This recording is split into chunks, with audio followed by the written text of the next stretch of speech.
I'm David Armstrong, and I have the pleasure of chairing this session on the treatment of the diabetic foot with new technology, specifically in this session of a technology that I think has been emerging and showing increasing promise, and that is in electrical stimulation. And I think it had previously been sort of the province of physiotherapy or physical therapy, depending on what country you're from.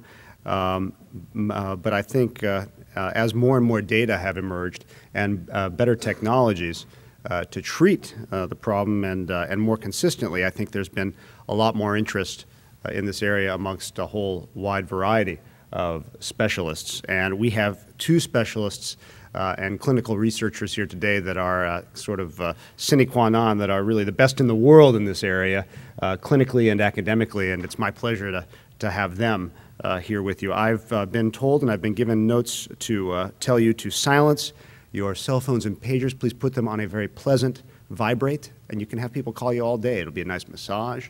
Who knows? And then at the end of this symposia, the plenary session will begin immediately to your right, to my left, in the grand ballroom immediately. I shouldn't talk about right and left when I'm in right near the White House. But it's my pleasure to begin now this symposium to present to you the clinician and the researcher who has probably done the most work in terms of clinical inquiry and research in this area, and that is Professor Emanuele Bosi, and he's from the San Raffaele Hospital in beautiful Milano, fashionable Milano, and he's going to talk to us and regale us with his intellectual largesse on the use of FREMS, or frequency modulated electrical stimulation, in the treatment of symptomatic diabetic neuropathy. Please help me welcome Professor Emanuele Bosi.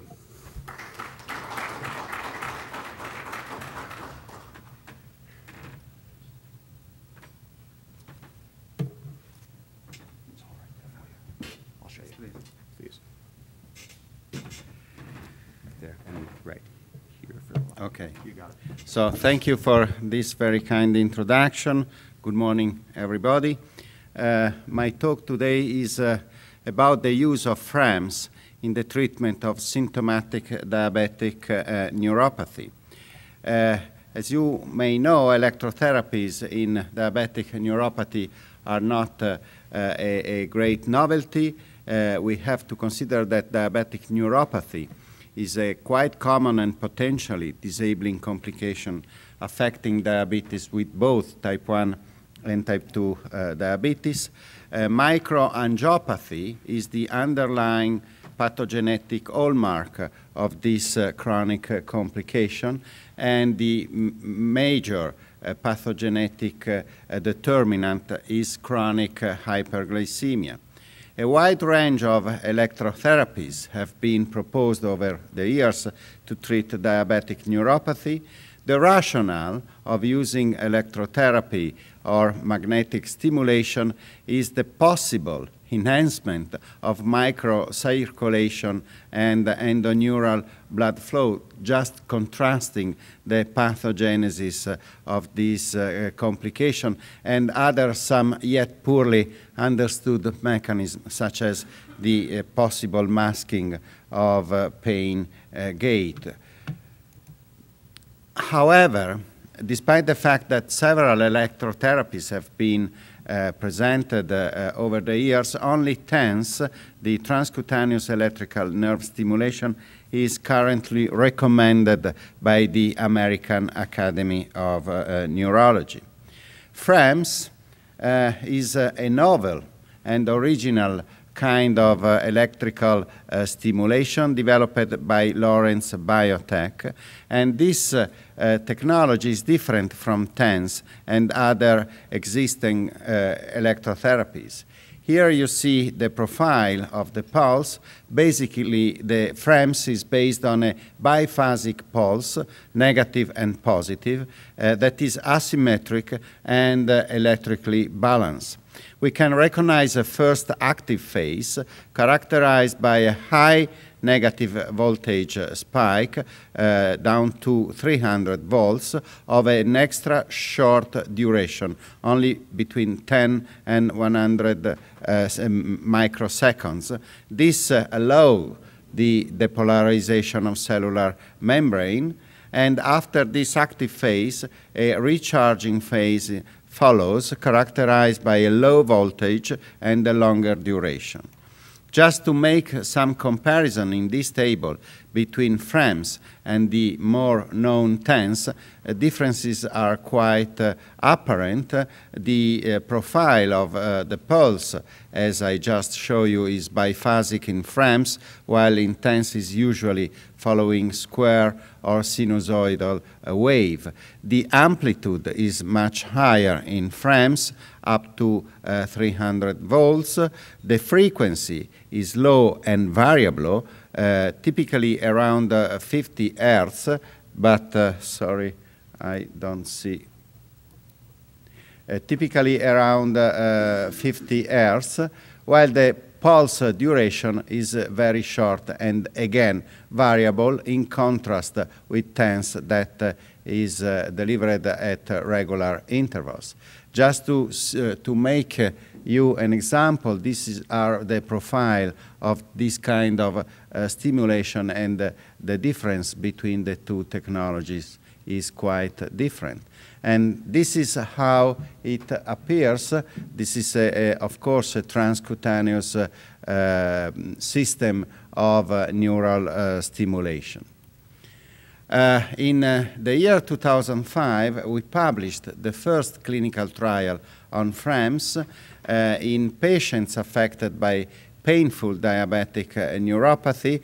This was a randomized double-blind crossover study, and the comparison was to placebo. And in that pilot trial, we were able to demonstrate that FREMS was able to obtain a significant reduction in pain, both night and day pain. In addition, FREMS was able also to induce some significant changes in tactile perception, food vibration, and also was able to show some increase in motor nerve conduction velocity. In an ancillary study of that trial, we were also able to show an enhancement of microvascular blood flow after FREMS stimulation. So this provided the rationale of a larger trial that was designed and performed on a European basis. The objective was to evaluate efficacy and safety and tolerability of FREMS as a treatment of symptomatic peripheral neuropathy in patients with diabetes. The research design was a multi-center trial, randomized, double-blind, placebo-controlled, parallel group 1-to-1 intervention trial. The safety and the efficacy were evaluated over 3 cycles, each of 10 treatment sessions of either FREMS or placebo, administered over a maximum time of 3 weeks, 3 months apart from each other. The design is here reported, and you see patients were randomized to FREMS or placebo. Placebo consisted of no electrical stimulation, and the trial was double-blind, so neither the patient nor the investigation were aware whether or not this particular patient was receiving the active treatment of or placebo. And you see it was a quite long clinical trial, 3 cycles of 2 to 3 weeks each, of consisting of 10 treatment, and a 3 months interval between each cycle. And the measures were primarily the neurophysiology. There was a centralized reading system, and the measure included the motor and sensitive nerve conduction velocity. In addition, we had the measure of pain by VAS during day and night, tactile sensation by the monofilament, and in addition also vibration and thermal sensation. by MEDOC instruments, and the neurological clinical examination by the Michigan diabetic score. The primary endpoint of this trial was change in nerve conduction velocity in either tibial, deep peroneal, or sural nerve at the end of the third treatment cycle compared to baseline. And secondary endpoints included pain, vibration, tactile sensation, and the Michigan score. Here is the patient disposition, assessment, randomization, and follow-up. Overall, 114 patients were randomized. We had a number of dropped out. 80 patients completed the study, and 78 were available for analysis. Here are the patient's characteristics at baseline. The randomization worked quite well, but we had for two parameters a significant difference at baseline. One was the Michigan score, and the other one was the nerve conduction velocity for the deep peroneal nerve. All the other parameters were quite well balanced. Of course, we performed several statistical analyses, and we did both the intention to treat and the per protocol analysis. In all these cases, we analyzed the variations of the measure parameters with respect to baseline, and also we applied the general mixed effect model analysis that was able also to analyze the trend over the time, provided the fact that the trial was quite long. And here we are with the results. The primary endpoint was nerve conduction velocity, and this endpoint was achieved only for deep peroneal nerve conduction velocity in statistical significant terms, while for tibial and sural nerve we observed a trend favoring FREMS in comparison with placebo, but without reaching statistical significance. This was the data analyzed by intention to treat, and the per protocol analysis was quite superimposable. Again, significant amelioration of motor nerve conduction velocity in deep peroneal nerve, just a trend for tibial and sural nerves. Here you see the effect on pain. And the effect on pain measured by VAS, both at night and day, showed a significant reduction of pain after each cycle of treatment. For all three treatments, statistical significance was reached for VAS during the night, and statistical significance was reached for the pain measured by VAS during the day after 2 of the 3 cycles, again favoring FREMS, of course.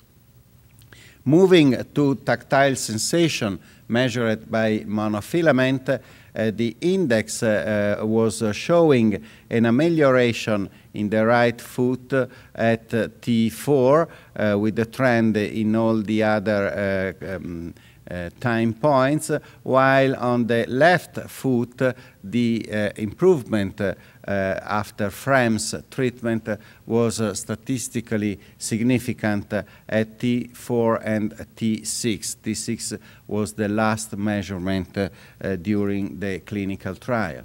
Here is the Michigan Diabetic Neuropathy score. As you remind, in the baseline characteristics, I already told you that randomization, unfortunately, produced a significant difference at baseline. Nonetheless, this was the curve during the follow-up, and this significance was always maintained between the two groups over time, but also by analyzing differences from baseline, the two treatments were not statistically significant in terms of effect, so no differences between FREMS and the placebo. For vibration and thermal sensation thresholds measured by MEDOC instruments, there was a trend in the analysis of T6 versus baseline, but for none of these parameters statistical significance was achieved. However, as emphasized at the bottom of the slide, by the mixed model analysis investigating trends, we were able to show a statistical significance in favor of FREMS treatment for the cold sensation threshold that was ameliorated during FREMS in comparison with placebo. And this was the case both for the ITT and for the per protocol analysis. So on the side of safety, FREMS proved to be absolutely safe and very well tolerated. Basically, we had no adverse events, neither in the FREMS nor in the placebo arm. The only reported sensation is that some patients had the perception, and these were lately revealed as patients receiving FREMS, with a mild burning sensation at the site of the electrode placement that, of course, resolved immediately after the treatment. So to conclude about the results of this European trial, certainly this was able to underline some strength of FREMS. Efficacy and safety have been investigated for FREMS in this multicenter randomized double-blind placebo parallel group intervention trial, and this is certainly one of the largest and longest trials ever performed in the field of electrotherapy for diabetic neuropathy. FREMS confirmed to be a safe treatment and an efficacious treatment in patients affected by diabetic neuropathy. We were able to show a significant reduction of pain during both day and night, an amelioration of tactile sensation, and also marginally an increase of cold sensation threshold. FREMS was also able to marginally increase motor nerve conduction velocity. This was the primary outcome measure of the study, and statistical significance was reached only for peroneal nerve, while just a trend was observed for sural and tibial nerves. The issues are that due to the inclusion criteria, and among the inclusion criteria, we had the necessity of having measurable sural nerve conduction velocity. This because in the pilot trial, we investigated patients with more severe neuropathy. And the criticism in that study was, well, you selected people with very severe neuropathy. In this condition, it is easier to show any beneficial effect. So, having taken this criticism in this trial, we designed a trial to have patients affected by mild neuropathy. And maybe that the fact that these people had not very altered nerve conduction velocities at baseline was more difficult to show and to reach statistical significance in this condition. Then, as underlined, we had, unfortunately, two parameters that at randomization presented to be different at baseline. And another issue is that the beneficial effect on pain was in all cases statistically significant, but as you remember the profile, this was quite of a short duration. In other words, 3 months later, this beneficial effect was no longer detectable. The next steps are Of course, this analysis is preliminary.